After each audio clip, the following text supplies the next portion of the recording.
सुस्वागतम पिलामाने।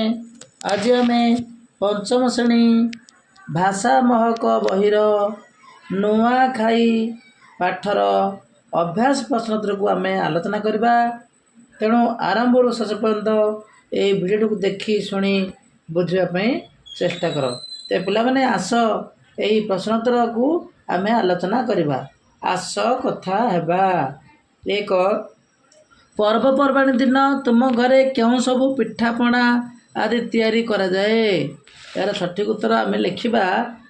पर्वपर्वाणी दिन आम घरे आरिसा काकरा मंडा एंडुरी पोड़पिठा चकुड़ी लड्डू बुंदिया जिलापी गजा निमिकी चितौ इत्यादि पिठा तैयारी करा जाए। तुमको क्यों पिठा मिठा भल लगे यह को लिखा। आमको जहाँ भल लगे ताकू लिखा। तथापि मु किछि पिठार ना लिखिदे जहाँ कि मते भल लगे। आमको मंडा पिठा पोड़ पिठा काकरा चकुड़ी आरिसा एंडुरी सहित चितौ पिठा भल लगे। मिठा मध्य रसावली जिलापी इत्यादि भल लगे। 3 नंबर प्रश्न से सबू पिठा क्यों सबू पर्व तैयारी हुए। एठी आमे लिखिबा किछि पिठा ताहा क्यों पर्व तैयारी हुए ताको आमे आलोचना करिबा।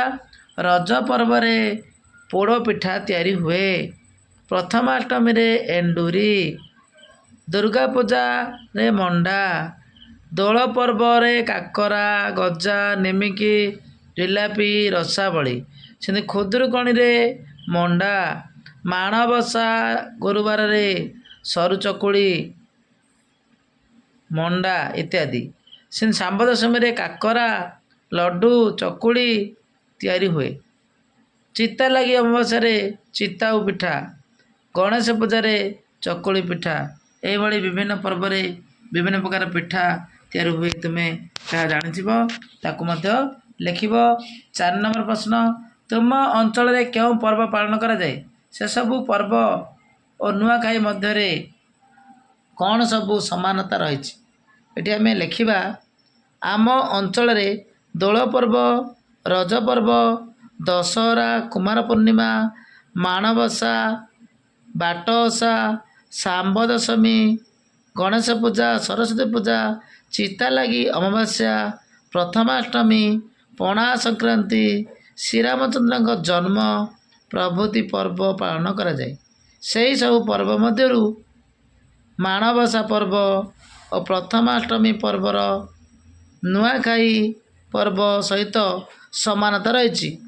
यही पर्व रे नुआखाई भली सही वर्ष रे अमल नुआ धान रे पिठा पणा प्रस्तुत करा जाई ठाकुर को अर्पण करा जाए। नुआ धान केंडरे बेणी होई लक्ष्मी माता को आवाहन करा जाई पूजा करा जाए। 5 नंबर प्रश्न आम राज्य रे अनेक पर्वपर्वाणी रे शोभा यात्रा मान बाहरी थाए। शोभा यात्रा गुड़िकर तालिका कर ता विषय निजर अनुभव कुह। ये आम लिखा। आम राज्य रे पालन करा पर्वपर्वाणी मध्यरु रथयात्रा अशोकाष्टमी रे होतिबा रथ दुर्गा पूजा गणेश पूजा सरस्वती पूजा रामनवमी दोल यात्रा पर्व मानकर शोभा यात्रा बाहरी थाए। आमे यही सबू शोभा यात्रा देखीचु। यही शोभा यात्रा देखी आमे आनंद अनुभव करूँ। यही समय रे विभिन्न आलोक सज्जा सहित दुकान बजार रे पसरा खोल जाए। विभिन्न गृह उपकरण सामग्री एठारे किणिबार सुजोग मिले। सांग साथी और बंधु मान सहित मिसिबार यह एक सुजोग। वर्तमान आम आग को जा एठारे पाठरू प्रश्न गुड़िकर ठीक उत्तर आगे ठीक चिन्ह दियो।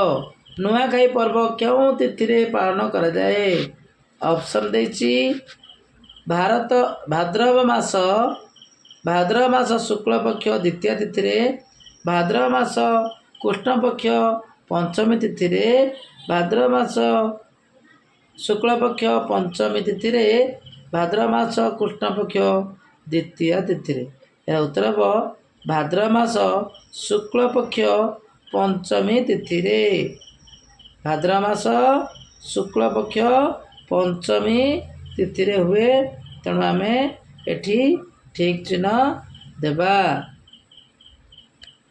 2 ନମ୍ବର, ପର୍ବପର୍ବାଣି ପାଳନର ମୁଖ୍ୟ ଉଦ୍ଦେଶ୍ୟ କ'ଣ? କ. ଈଶ୍ୱରଙ୍କର ଅତି ପ୍ରିୟ ପାତ୍ର ହେବା, ସାଙ୍ଗସାଥୀଙ୍କ ସହିତ ସମୟ ଅତିବାହିତ କରିବା, ଜୀବନକୁ ସରସ ସୁନ୍ଦର କର୍ମ ଚଞ୍ଚଳ କରିବା, ଜୀବନରେ ଦୁଃଖ ବିଷାଦକୁ ଦୂର କରିବା। ଏହାର ସଠିକ୍ ଉତ୍ତର ହେବ ଜୀବନରେ ଦୁଃଖ ବିଷାଦକୁ ଦୂର କରିବା। ଏଠି ଠିକ୍ ଚିହ୍ନ ଦେବା। 3 ନମ୍ବର, ଏହି ପର୍ବ ସବୁ ବର୍ଗର ଲୋକ ପାଳନ କରିଥାନ୍ତି କାରଣ ଏହି ପର୍ବ ଲୋକମାନଙ୍କୁ ପରସ୍ପର ଭିତରେ ସ୍ନେହର ଡୋରିରେ ବାନ୍ଧି ରଖିଥାଏ। ଏହି ପର୍ବ ପାଳନ ଫଳରେ ନୂଆ ଫସଲ ଅମଳ ହୋଇଥାଏ। ଏହା କୃଷକ, ଧନୀ, ଦରିଦ୍ର ଆଦି ସବୁ ବର୍ଗ ଲୋକଙ୍କୁ ଆନନ୍ଦ ଦେଇଥାଏ। ଏହି ପର୍ବ ଜନସାଧାରଣଙ୍କୁ ସାମାଜିକ ବନ୍ଧନର ଗୁରୁତ୍ୱ ଶିଖାଇଥାଏ। ଏହାର ସଠିକ୍ ଉତ୍ତର ହେବ ଏହି ପର୍ବ ଜନସାଧାରଣଙ୍କୁ ସାମାଜିକ ବନ୍ଧନର ଗୁରୁତ୍ୱ ଶିଖାଇଥାଏ। ଠିକ୍ ହେବ, ଠିକ୍ ଚିହ୍ନ ଦେବା। 4 ବଞ୍ଚିଥିଲେ ଆର ବର୍ଷକେ ଦେଖା ହେମା। ଲେଖକ କହିଛନ୍ତି, ବୁଢ଼ାବୁଢ଼ୀମାନେ କହିଛନ୍ତି, ଝିଅ ବୋହୂମାନେ କହିଛନ୍ତି, ଗୁରୁଜନମାନେ କହିଛନ୍ତି। କିଏ କହିଛନ୍ତି? ଏହାକୁ ବୁଢ଼ାବୁଢ଼ୀମାନେ କହିଛନ୍ତି। ବୁଢ଼ାବୁଢ଼ୀ ପାଖରେ ଆମେ ଠିକ୍ ଚିହ୍ନ ଦେବା। ଆସ ଉତ୍ତର ଲେଖିବା। 1. ନିମ୍ନଲିଖିତ ପ୍ରଶ୍ନଗୁଡ଼ିକର ଉତ୍ତର ଲେଖ। ନୂଆଖାଇ ପର୍ବ ପୂର୍ବଦିନ କେଉଁ ପୂଜା ପାଳନ ହୁଏ? ଏହାର ଉତ୍ତର ଲେଖିବା। ନୂଆଖାଇ ପର୍ବର ପୂର୍ବଦିନ ଗଣେଶ ପୂଜା ପାଳନ ହୁଏ। ଖ. ନୂଆଖାଇ ପର୍ବରେ ନରନାରୀମାନେ ଦୋକାନ ବଜାରରେ କ'ଣ ବିକା କିଣା କରନ୍ତି? ଏହାର ଉତ୍ତର ଲେଖିବା। ନୂଆଖାଇ ପର୍ବରେ ନରନାରୀମାନେ ଦୋକାନ ବଜାରରେ ମିଠା, ପିଠାପଣା ପାଇଁ ଚାଉଳ, ନଡ଼ିଆ, ଘିଅ, ଗୁଡ଼ ସହିତ ପୂଜା ପାଇଁ ଧୂପ, ଦୀପ, କର୍ପୂର ଏବଂ ବସ୍ତ୍ର ପିନ୍ଧିବା ପାଇଁ ନୂଆ ଲୁଗା ସହିତ ପରିବାପତ୍ର ମଧ୍ୟ କିଣା ବିକା କରନ୍ତି। ଗ. ପିତୃପୁରୁଷଙ୍କୁ ପିଣ୍ଡଦାନ ପରେ ଘରେ କିପରି ପୂଜା କରାଯାଏ? ଏହାର ଉତ୍ତର ଲେଖିବା। ପିତୃପୁରୁଷଙ୍କୁ ପିଣ୍ଡଦାନ ପରେ ନୂଆ ଧାନ କେଣ୍ଡା, ଚୂଡ଼ା ଓ ପିଠା ପଣା ଦେବଦେବୀଙ୍କୁ ସମର୍ପଣ କରି ପୂଜା କରାଯାଏ। ଘ. ନୂଆଖାଇ ଭେଟଘାଟ କ'ଣ ବୁଝାଇ ଲେଖ। ଏହାର ଉତ୍ତର ଲେଖିବା। ନୂଆ ଖାଇ ସାରିବା ପରେ ନୂଆଖାଇ ଭେଟଘାଟ ହୋଇଥାଏ। ଝିଅ ବୋହୂମାନେ ରଙ୍ଗ ବେରଙ୍ଗର ପୋଷାକ ପିନ୍ଧି ଗୁରୁଜନମାନଙ୍କୁ ମୁଣ୍ଡିଆ ମାରି ଜୁହାର ହୁଅନ୍ତି। 2 ନମ୍ବର, ତଳେ ଦିଆଯାଇଥିବା ଉତ୍ତର ସମ୍ପର୍କିତ ବାକ୍ୟାଂଶ ଗୁଡ଼ିକୁ ବହିରୁ ଖୋଜି ଲେଖି ଗୋଟିକର ନମୁନା ଦିଅ। 1 ନମ୍ବର, ନିମ୍ନରେ ଦିଆଯାଇଥିବା ବାକ୍ୟଗୁଡ଼ିକର ରେଖାଙ୍କିତ ଶବ୍ଦ ସ୍ଥାନରେ ନୂତନ ସମାନାର୍ଥବୋଧକ ଶବ୍ଦ ଲେଖି ବାକ୍ୟଗୁଡ଼ିକୁ ପୁଣି ଥରେ ଲେଖ। ଏଠି ଆମେ ଯେଉଁ ବାକ୍ୟ ଦିଆଯାଇଛି, ରେଖା ଦିଆଯାଇଛି, ସେହି ସ୍ଥାନରେ ସମାନ ଅର୍ଥ ଲେଖି ଆମେ ବାକ୍ୟଟିଏ ଲେଖିବା। ବସୁମତୀଙ୍କୁ ବର୍ଷର ପ୍ରଥମ ଫସଲର ଭୋଗ କରାଯାଏ। ଏଠି ବସୁମତୀ ଦିଆଯାଇଛି। ବସୁମତୀ ସ୍ଥାନରେ ଆମେ ଏକ ସମାନାର୍ଥ ଲେଖିବା ଧରିତ୍ରୀ ମାତାଙ୍କୁ। ତେଣୁ ଆମେ ନୂଆ ବାକ୍ୟଟି ଲେଖିବା। ଧରିତ୍ରୀ ମାତାଙ୍କୁ ବର୍ଷର ପ୍ରଥମ ଫସଲର ଭୋଗ କରାଯାଏ। ବସୁମତୀଙ୍କ ସ୍ଥାନରେ ଆମେ ଧରିତ୍ରୀ ମାତାଙ୍କୁ ଲେଖିବା। ଖ. ଭାଦ୍ରବ ମାସ ଶୁକ୍ଳପକ୍ଷ ଚତୁର୍ଥୀ ତିଥିରେ ବିଘ୍ନ ବିନାଶଙ୍କ ପୂଜା କରାଯାଇଥାଏ। ବିଘ୍ନ ବିନାଶକ ଜାଗାରେ ଆମେ ଲେଖିବା ଗଣେଶଙ୍କ ପୂଜା କରାଯାଏ। ତିଥିରେ ଗଣେଶଙ୍କ ପୂଜା କରାଯାଏ। ବିଘ୍ନ ବିନାଶ ଜାଗାରେ ଆମେ ଗଣେଶ ବୋଲି ଲେଖିପାରିବା। ଗଣେଶ ଲେଖିପାରିବା। ଗଣେଶ।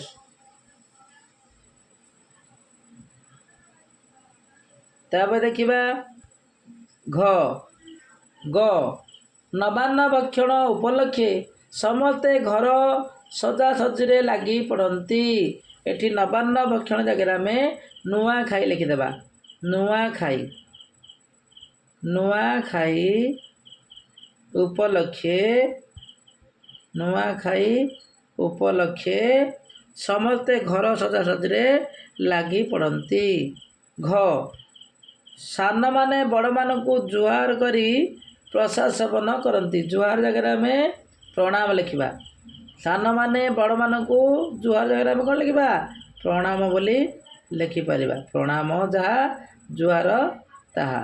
ତାପରେ ନୂଆ ଚୁଡ଼ା, ଘିଅ, ମହୁ, ଗୋରସ, ଗୁଡ଼, କଦଳୀ ମିଶାଇ ପ୍ରସାଦ ପ୍ରସ୍ତୁତ କରାଯାଏ। ଗୋରସ ସ୍ଥାନରେ ଆମେ କ୍ଷୀର ବୋଲି ଲେଖିପାରିବା। ଗୋରସ ମାନେ କ୍ଷୀର, ଦୁଗ୍ଧ ଲେଖିପାରିବା। ଗୋରସ ମାନେ କ୍ଷୀର ଲେଖିବା କିମ୍ବା ଦୁଗ୍ଧ ଲେଖିବା। କ୍ଷୀର ଲେଖିଦେଉଛି। ତାପରେ 2 ନମ୍ବର ପ୍ରଶ୍ନ, ନିମ୍ନରେ ଥିବା ଉଦାହରଣ ଗୁଡ଼ିକୁ ବୁଝି ବାକ୍ୟ ଗୁଡ଼ିକୁ ପୂରଣ କର। ବାକ୍ୟ ଗୁଡ଼ିକୁ ପୂରଣ କରିବା। ଯେଉଁଠି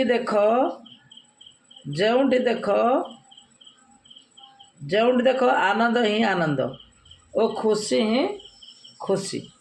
ଏଠି ଆମେ ଲେଖିବା ଯେଉଁଠି ଦେଖ ଆନନ୍ଦ ହିଁ ଆନନ୍ଦ, ଖୁସି ହିଁ ଖୁସି। ପ୍ରଶ୍ନ ସହ ଉତ୍ତର ଲେଖିବା।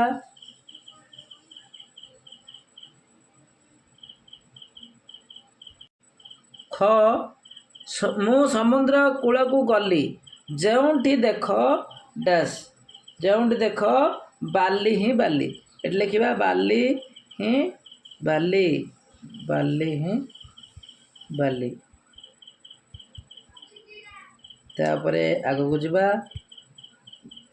ଘରେ ଘରେ ଯେଉଁଠି ଦେଖ ପିଠାପଣା ହିଁ ପିଠାପଣା, ପିଠାପଣା ହିଁ ପିଠାପଣା ହିଁ ପିଠାପଣା। ତାପରେ ବ୍ୟକ୍ତି ବ୍ୟକ୍ତି ମଧ୍ୟରେ ସ୍ନେହ, ସ୍ନେହ ହିଁ ସ୍ନେହ। ଏଠି ହିଁ ଲେଖିବା, ହିଁ ସ୍ନେହ, ସ୍ନେହ ହିଁ ସ୍ନେହ। ତାପରେ 3 ନମ୍ବର, ରେଖାଙ୍କିତ ଶବ୍ଦ ଗୁଡ଼ିକର ବଚନ ବଦଳାଇ ବାକ୍ୟ ପୂରଣ କର। ଅଛି ବଚନ, ରେଖାଙ୍କିତ ପଦ ବଚନ ବଦଳାଇବା। ନୂଆଖାଇରେ ଘରର ମୁଖିଆ ପୂଜା କରନ୍ତି ଏବଂ ଗାଁର ମୁଖିଆମାନେ ପୂଜା ପାଠ କରନ୍ତି। ଏଠି ଆମେ ଲେଖିବା ନୂଆଖାଇ ପର୍ବରେ ନୂଆଖାଇରେ ଘରର ମୁଖିଆ ପୂଜା କରନ୍ତି, ଗାଁର ମୁଖିଆମାନେ ପୂଜା ପାଠ କରନ୍ତି। ଏଠି ଲେଖିବା ନୂଆଖାଇରେ ଘରର ମୁଖିଆ ପୂଜା କରନ୍ତି ଏବଂ ଗାଁର ମୁଖିଆ ପୂଜା ପାଠରେ ବସନ୍ତି। ସେଇଭଳି ଖରେ ଲେଖିବା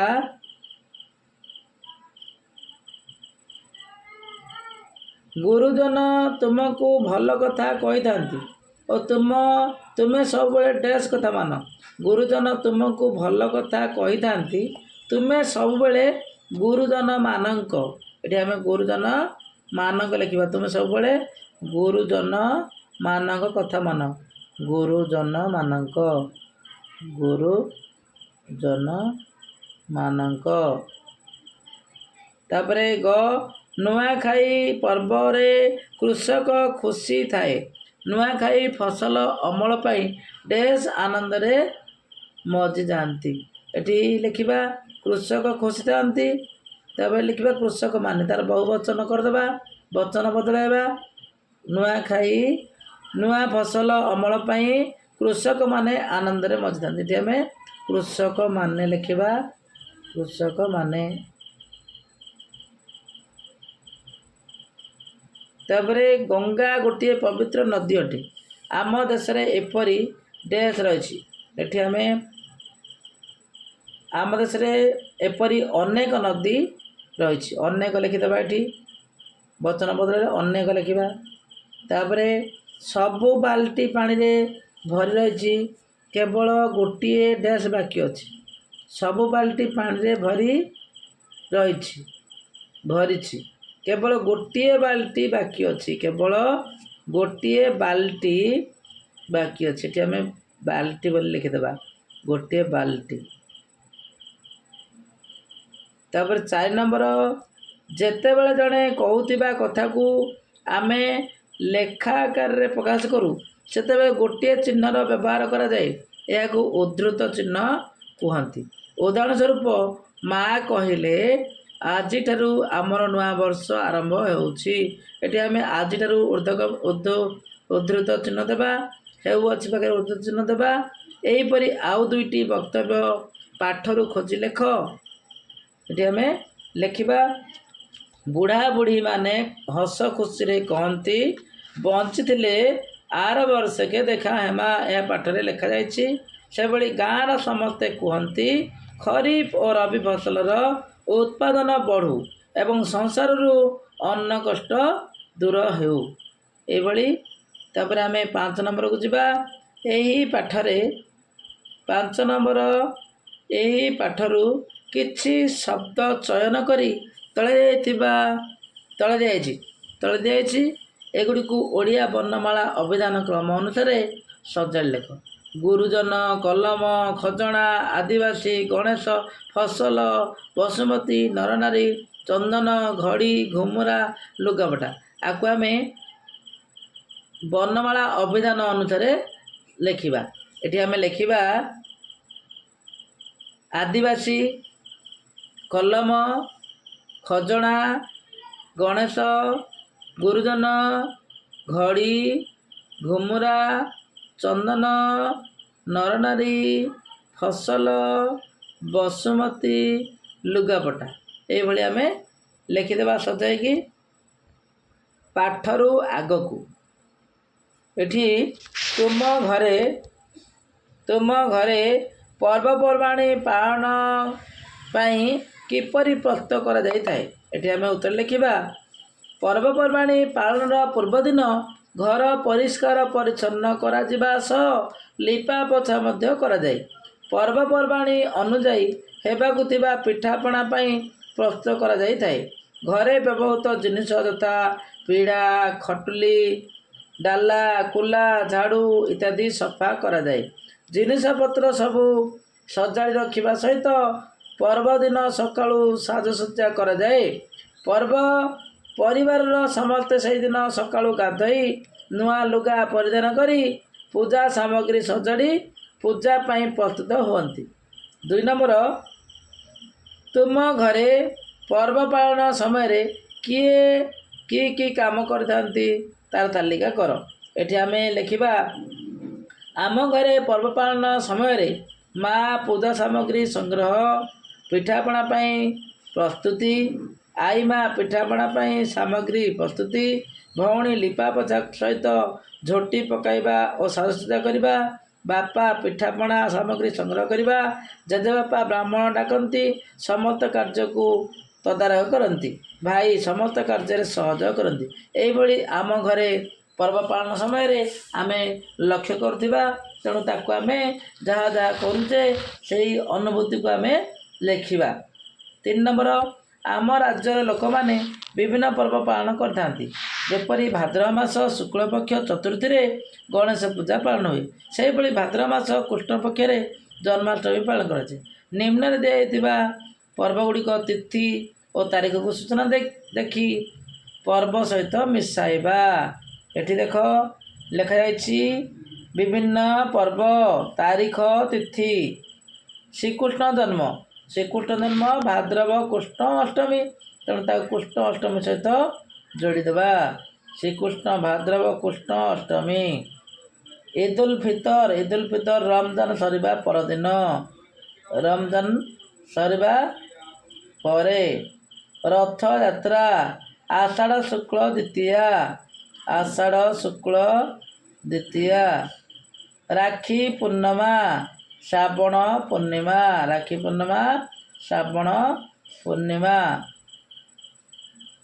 ତାପରେ ବଡ଼ଦିନ ଡିସେମ୍ବର ମାସ 25 ତାରିଖ। ବଡ଼ଦିନ। ତାପରେ ଭାବି ଲେଖ। ଏହି ପାଠରୁ ତୁମକୁ ସବୁଠୁ କ'ଣ ଭଲ ଲାଗିଲା ଓ କାହିଁକି? ଏହି ପାଠରୁ ଆମକୁ ନୂଆଖାଇ ପର୍ବର ପାଳନ ଖୁବ୍ ଭଲ ଲାଗିଲା, କାରଣ ଏହି ପର୍ବରେ ପରିବାର ଏକତା, ନୂଆ ଧାନର ଆନନ୍ଦ, ସାଂସ୍କୃତିକ ଉତ୍ସାହ ଅଧିକ ଭଲ ଲାଗେ। ସମସ୍ତେ ଏକାଠି ହୋଇ ଭୋଜନ କରିବା, ବଡ଼ମାନଙ୍କୁ ପ୍ରଣାମ କରିବା ପରିବାରର ପ୍ରେମ ଓ ସମ୍ମାନ ବଢ଼ାଏ। ଲୋକେ ନୂଆ ପୋଷାକ ପିନ୍ଧି ଆନନ୍ଦରେ ପର୍ବ ପାଳନ କରନ୍ତି, ଯାହା ଉତ୍ସବକୁ ଅଧିକ ସୁନ୍ଦର କରିଥାଏ। 2 ନମ୍ବର, ତଳେ ଦିଆଯାଇଥିବା ଉଦାହରଣଗୁଡ଼ିକୁ ଦେଖି ପରବର୍ତ୍ତୀ କ୍ରମ ପ୍ରସ୍ତୁତ କର। ଗହମରୁ ଅଟା, ଅଟାରୁ ରୁଟି ହୁଏ, ପୁରୀ ହୁଏ। ସେମିତି ଦଲିଆ, ହାଲୁଆ ହୁଏ। କ୍ଷୀରରୁ ଦହି, ଲହୁଣୀ ହୁଏ। କ୍ଷୀରରୁ ଦହି ଆଉ ଲହୁଣୀ ପ୍ରସ୍ତୁତ ହୁଏ। ଦହି, ଲହୁଣୀ। ତାପରେ ଛେନା, ରସଗୋଲା। ଛେନା, ଦହି, ଛେନା, ରସଗୋଲା। ତାପରେ ଆଖୁରୁ କ'ଣ ତିଆରି ହୁଏ? ଆଖୁରୁ ଚିନିରୁ କ୍ଷୀରି। ଗୁଡ଼, ଆଖୁରୁ ଗୁଡ଼ ମଧ୍ୟ ହୁଏ ଆଉ ଆରିସା ହୁଏ। ସେମିତି ଚାଉଳରୁ ଚୁନା, ପିଠା ଆଉ ଚାଉଳରୁ ମୁଢ଼ି, ମୁଆଁ ପ୍ରସ୍ତୁତ ହୁଏ। 3 ନମ୍ବର ପ୍ରଶ୍ନ, ତଳେ କେତେଗୁଡ଼ିଏ ଶବ୍ଦ ଦିଆଯାଇଛି, ସେଗୁଡ଼ିକ ବ୍ୟବହାର କରି ତୁମ ସାଙ୍ଗ ନିକଟକୁ ନୂଆଖାଇ ପର୍ବ ବିଷୟରେ ଲେଖି ଜଣାଅ। ଏଠି ଆମେ ନୂଆଖାଇ ପର୍ବ ବିଷୟରେ ସାଙ୍ଗ ନିକଟକୁ ଆମେ ପତ୍ର ଲେଖିବା।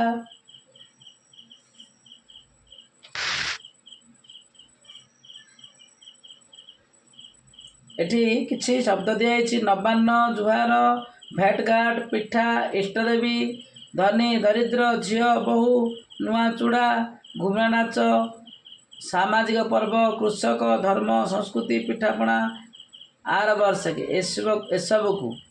ଏହି ସବୁଗୁଡ଼ିକୁ ବ୍ୟବହାର କରି ସାଙ୍ଗ ନିକଟକୁ ଏକ ପତ୍ର ଲେଖିବା। ତୁମ ସାଙ୍ଗର ନାଁ ପ୍ରଥମେ ଲେଖିବ। ପ୍ରିୟର ରମେଶ କି ମହେଶ ଲେଖିବ। ପ୍ରିୟର ମହେଶ, ରମେଶ, କେମିତି ଅଛ? ମୁଁ ଭଲରେ ଅଛି। ଆଶା କରେ ତୁମେ ସେଠାରେ ଭଲରେ ଥିବ। ଆମର ସାମାଜିକ ପର୍ବ ନୂଆଖାଇ ପାଖେଇ ଆସୁଛି। ଏହି ପର୍ବ ପାଳନ କରିବା ପାଇଁ ସବୁଆଡ଼େ ଖୁସିର ମାହୋଲ ରହିଛି। ଏହି ପର୍ବ ମୁଖ୍ୟତଃ କୃଷକମାନଙ୍କ ପାଇଁ ଖୁସି ଆଣିଦିଏ। ଏହି ଦିନ ସମସ୍ତେ ନୂଆ ପୋଷାକ ପିନ୍ଧନ୍ତି, ଧନୀ ଦରିଦ୍ର ଭେଦଭାବ ଭୁଲିଯାଆନ୍ତି। ଘରର ଝିଅ ବୋହୂ ଆସନ୍ତି, ସମସ୍ତଙ୍କ ସହିତ ଭେଟଘାଟ ହୁଏ। ମାଆମାନେ ଘରେ ପିଠାପଣା ତିଆରି କରନ୍ତି। ପରିବାରର ମୁରବୀ ଇଷ୍ଟଦେବୀଙ୍କୁ ନୂଆ ଚୂଡ଼ା ଅର୍ପଣ କରନ୍ତି। ଏହି ପ୍ରଥାକୁ ନବାନ୍ନ ବା ନୂଆଖାଇ ଜୁହାର କୁହାଯାଏ। ଏହିଠାରେ ସମସ୍ତେ ବଡ଼ମାନଙ୍କୁ ଜୁହାର ହୁଅନ୍ତି। ସନ୍ଧ୍ୟାବେଳେ ସମାଜରେ ଘୁମରା ନାଚର ଆସର ଜନ୍ମେ। ଏହି ପର୍ବ ଆମର ଧର୍ମ ସଂସ୍କୃତିର ପରିଚାୟକ।